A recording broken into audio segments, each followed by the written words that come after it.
On est malade dans le plaisir d'y pénétrer. Mais tout ce qu'on veut, c'est que ça joue, c'est que ça dynamise, c'est qu'on veut que soit le contraire, soit une connivence entre le vert, le bleu, le machin, le lampe, la ligne.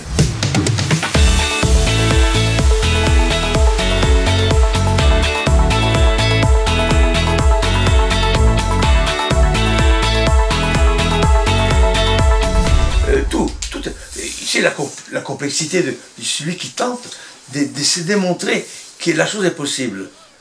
Pas la chose, mais que la chose est possible, puisqu'il l'a fait. Et donc, dans ce sens-là, la chose est magnifique. La découverte des espaces, la courbe. Pourquoi la courbe? Mais il y a toujours des influences. Il y a des peintres que tu as vus qui faisaient ça. Il y a toujours, on est fils de son père. Il ne faut pas déconner là. Il faut quand même se dire, on est fils de ses parents. Mais quand on est fils de ses parents, on peut les quitter. Sinon, on est toujours soumis à la parentèle. Il ne faut pas oublier ça, les jeunes. Il faut que vous oubliez que vous avez des parents, des grands-parents. Moi, je passais pendant 30, 40 ans avec mes parents. Jusqu'à un jour, je les ai quittés. Mais maintenant, je le sais. Mais pendant ce temps-là, je dois tout à eux. Et je les remercie. Parce qu'ils m'ont fait vivre, ils m'ont donné la possibilité d'être qui je suis. Un bon matin, j'ai compris qu'il fallait donner le corps de ma peinture à un corps qui décide par lui-même. Et c'est là que je découvre, je suis invité dans un petit village pas loin de Sens, à Pont-sur-Yonne, en festival. Et ce jour-là, je ne sais pas ce qui m'est arrivé, j'avais été fait, eh bien je me présente, comme tout le monde, et là il faudrait que tout le monde le catalogue, dans le machin, et là, quel monsieur avait peint les fruits et les légumes. Après, il l'étale, des fruits et légumes, et il a toujours peint, tout peint. Les poireaux, les bananes, les artichauts, la patate, qui elle devient après l'égérie de toute ma vie, la patate. Bon, ce qui fait qu'objectivement, on est arrivé au stade que j'abandonnais, je suis encore végétal, ma vie, ma passion, la peinture. J'étalais la couleur que j'ai beaucoup aimée, j'ai fait toute ma vie, sur un corps qui savait qu'il était biodégradable, dégradable, par nature. Ce n'est pas vrai. Mais enfin, disons que par nature, il ne peut pas résister au temps. Puisque l'art, et c'est la seule chose qui résiste au temps, c'est l'art et c'est la seule objet que le monde dit est éternel. Puisque l'art est éternel. C'est pour ça qu'il y a beaucoup de restaurateurs. Parce que c'est ça le Big Bang. L'art est toujours éternel, mais s'il n'y avait pas la restauration, il n'y aurait pas de vie. La preuve, ça fait 50 ans que je suis à Sens. Quand je suis arrivé, il y avait un échafaudage autour de la cathédrale. Il y a toujours un échafaudage. S'il n'y avait pas d'échafaudage autour de la réparée, il ne resterait plus rien de la cathédrale magnifique de Sens. Bon. C'est-à-dire, porté à l'extrême, on arrive au végétal.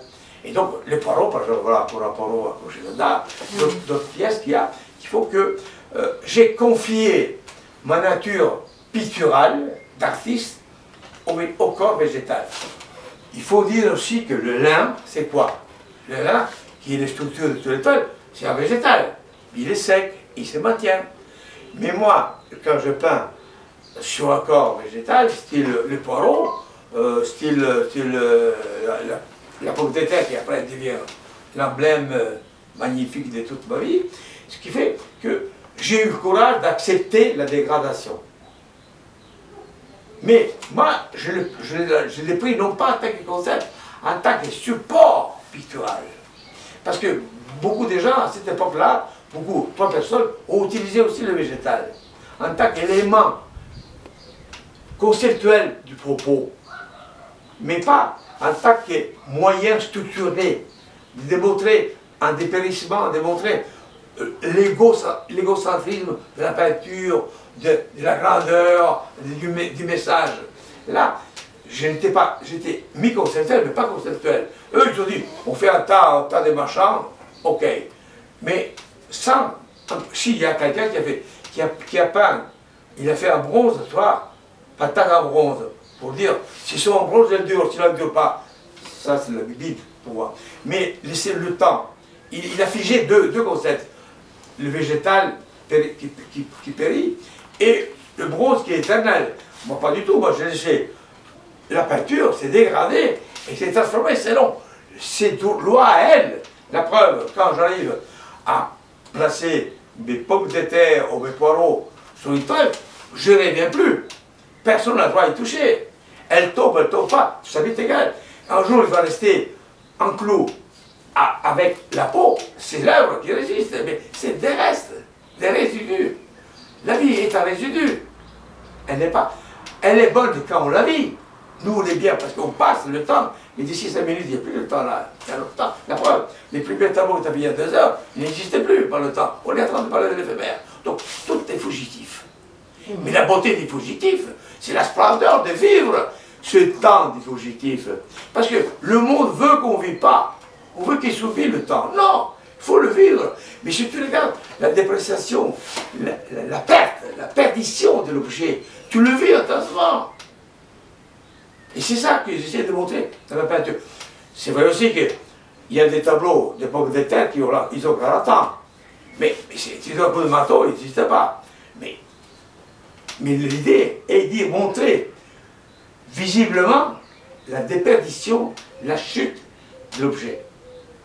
Donc, à partir du décadrage de la coupe, en 2 ans, je suis arrivé à l'éphémère. La découverte de l'éphémère. Voilà.